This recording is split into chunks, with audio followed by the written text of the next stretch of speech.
Hey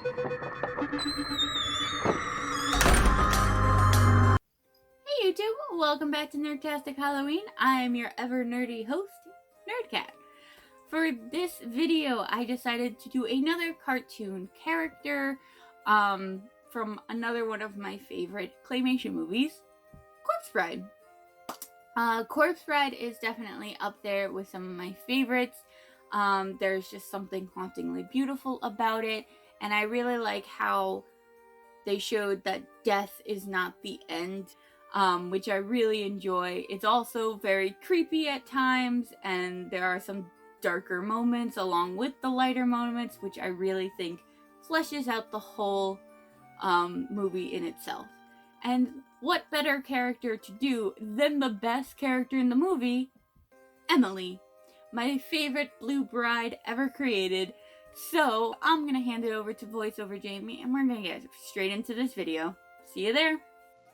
Okay, so I made these two prosthetics for this look. Right now I'm applying the kind of cheek hole gap that she has that has a couple of teeth showing, and then I also made her missing eye as well because I really wanted to add the little worm or maggot that hangs out in her eye socket. So with these I did block out my one eyebrow since I'm going to be drawing on her, very wispy eyebrows, but the other one just I laid down the glue so that it was protected from when I put down the prosthetic. Now with these prosthetics, I did put them on the wrong sides. They should have been swapped. I did not realize that until like halfway through doing the look, but even with that, I still think it turned out really good. So now that the pieces are laid down, I'm just going over all the edges with some liquid latex to kind of blend them in.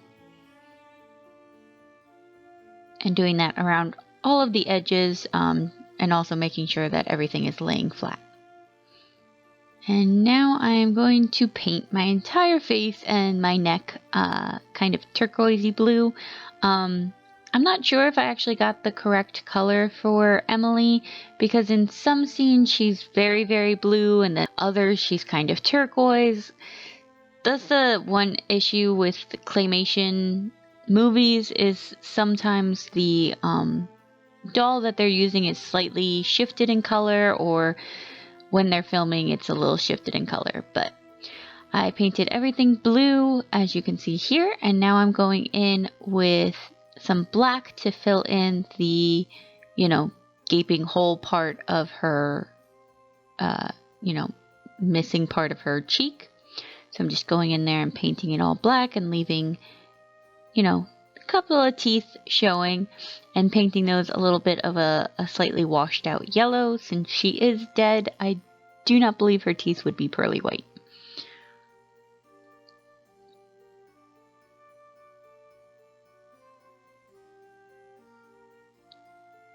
Now I'm going in with some darker turquoise eyeshadow to kind of do some shading around my nose and, regular contour places, as well as putting in a darker blue around both my actual eye and the eye prosthetic as well.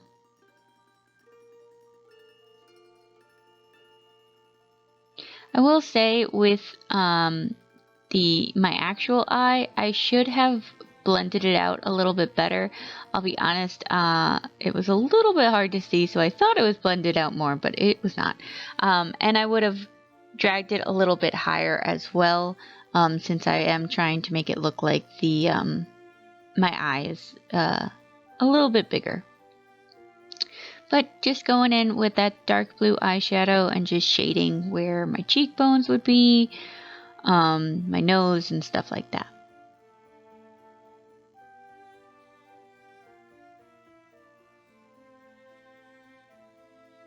Now I'm going in to draw the eyebrows. As you can see, I keep looking over to the side. I have a reference photo over there.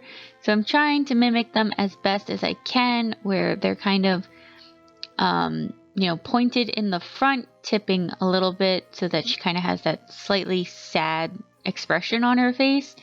And then just kind of tapering it down and over.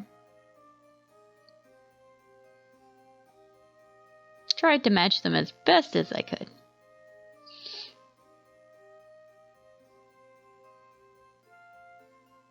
Now I'm going in with some more black to make the little triangles for her nostrils.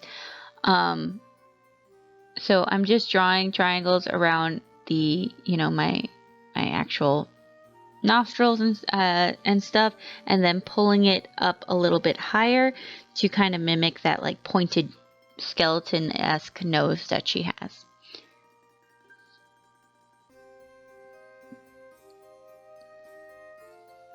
Then doing a little bit more shading here and there.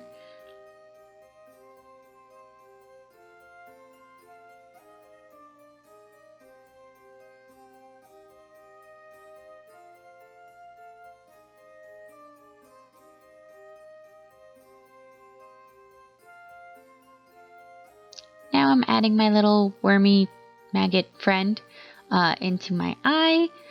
So the eye prosthetic, if you would like to see it, I can put up a tutorial, but I put a black mesh underneath the actual prosthetic part so that I could see through it. And then I cut just a small hole in there so that I could slide part of the worm into that hole and then just glue it into place with some Pros-Aide. And the little maggot friend is just air dry clay that I painted.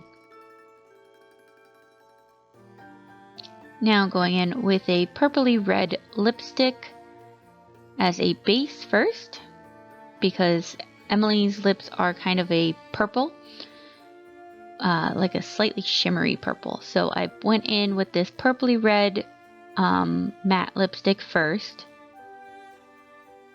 pulling out the corners of my mouth a little bit, just to kind of mimic that like cartoonish shape.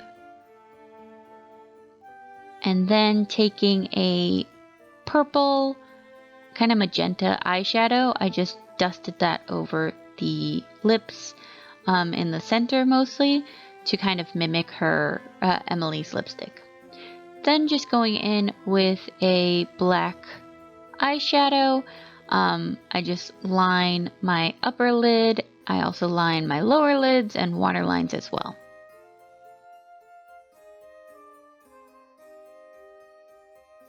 Then mascara.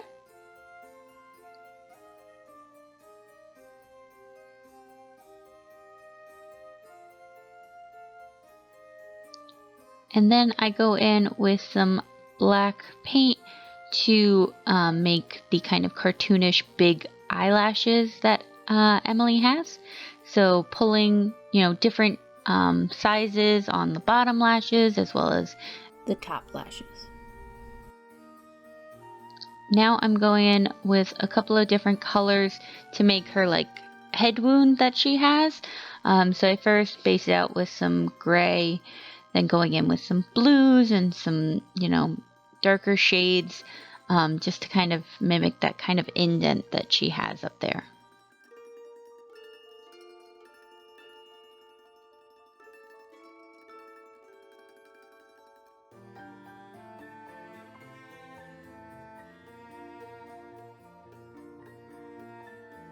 And just patting it around so that it's a little bit softer, but also still has that shadow. Okay, I'm just gonna add the last couple of pieces, and I'll see you at the montage. And here's the final look. Overall, I'm really happy with how it turned out. Obviously, if I was going to wear this out for Halloween, I'd make sure any skin that was showing was painted, and I'd have the skeleton arm and stuff like that. But for the purpose of this video, it was unnecessary. However, I was thinking about different ways to get around the whole painting your whole body thing. And I thought of a couple of ways. So one was getting a morph suit in blue, and wearing that under your dress. Another was getting some tights and, blue tights, and cutting them to make them arm sleeves. Those were my best options. I have a feeling if you actually Googled like arm sleeves for Emily costume, I bet there's someone somewhere who's made them on like Etsy or something like that. Me personally, I probably would just use paint and probably use alcohol activated paint, since it is a little bit sturdier than water activated paint, since it doesn't get washed away with water or sweat. But that's just me. In general, I'm really happy with how this turned out. I was a little worried, as most Tim Burton main characters either have very pointed jaw lines or hollow cheeks and, you know, stuff like that, and I very clearly have a very round, squishy face. So I was a little worried that the whole Emily look wouldn't work well with my face shape, but I think in general it turned out really, really well, especially with my prosthetics that I made, even though, like I said in the voiceover, they are on the wrong side. I think with them and the paint job, it definitely gives off that I am being Emily from Corpse Bride, especially my little maggot friend here, who I just adore. I think the adding these pieces definitely helped sell the character that I was trying to recreate, which makes me really happy because Emily is one of my all-time favorite characters, so I've wanted to try and recreate her look for a while now, so I'm really happy that I bucked up the courage and got it done, and it turned out a lot better than I was actually anticipating it. But yeah, so that's it for this video. If you liked it, please hit that like button. If you want to see more Nerdtastic Halloween, please hit that subscribe. And if you feel ever so inclined, please leave me a comment down below. Let me know your thoughts on this look and your thoughts on Corpse Bride. Anyway, that's it for me. Until next time, as always, stay nerdy, my friends. Later!